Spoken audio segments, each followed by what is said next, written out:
Welcome back. Augustana volleyball has swept their last 3 opponents at home and has some tough NSIC competition on the way. Carla Metts caught up with new head coach Jennifer Jacobs this week to see how the team's fared so far this season and how she's adjusted to her new title.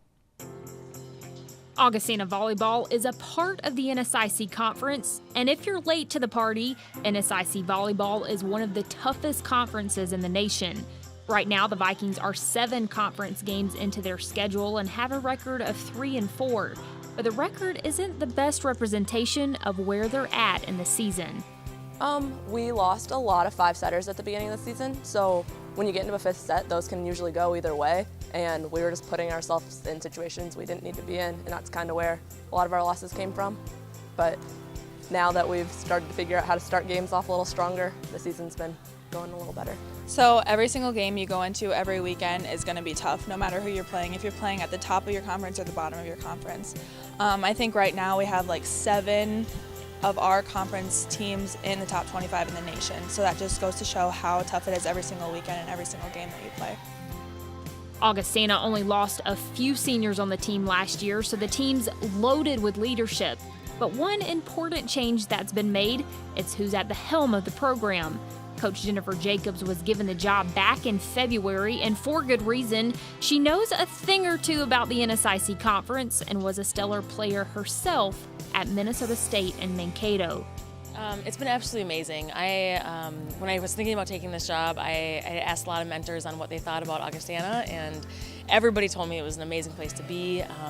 High academics, great volleyball, great conference to be in, and it feels good being back in the conference I played in, and really just overwhelmingly love and support. So it's been awesome. Yeah, and when I played it was the NCC, but same really good teams. You're a little bit more prepared. I mean, the level, if anything, has gotten even stronger since I've played. So just being prepared, knowing that on any given night, literally any team could win, and so you just have to be really well prepared. It's the 3rd head coach for some of the seniors on the team, but the adjustment with Jacobs has been a positive experience. With a new head coach, you have growing pains for sure, but I think the team always comes out stronger in the end because we are all freshmen again. We get to learn a new coaching style together and learn new drills and things that in normal seasons the seniors would have experience with.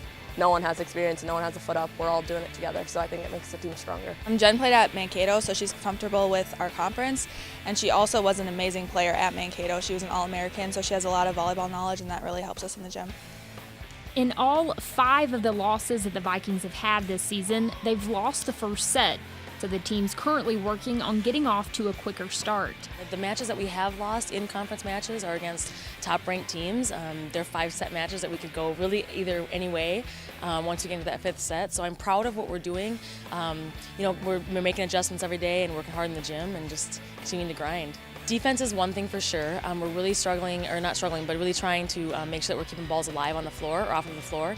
And so we really focused on that a lot, and that actually transferred right to the matches that we just had this previous weekend. The Vikings are currently on a 3-game win streak, beating Black Hills State, Bemidji State, and Minnesota Crookston.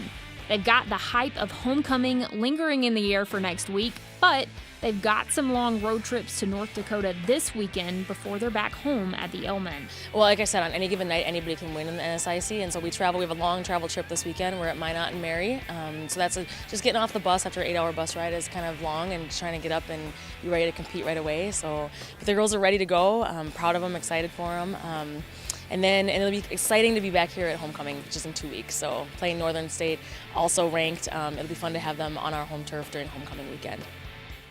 All right, thanks so much, Carla. A couple of tidbits that didn't make the update. Taylor Banks, who you heard from in the story, just recently set the all-time record in career digs at Augie, and Coach Jacobs will be inducted into the Minnesota State Hall of Fame this weekend. So congratulations to both of them. Next on the show, we head to Grand Forks to hear from the hometown hero of the UND hockey team, Johnny Simonson. Then later, the competitive director of the Dakota Alliance Soccer Club joins us in studio to talk about their partnership with Minnesota United FC. You're watching Midco Sports Tonight. Midco Sports Tonight, presented by Avera Orthopedics.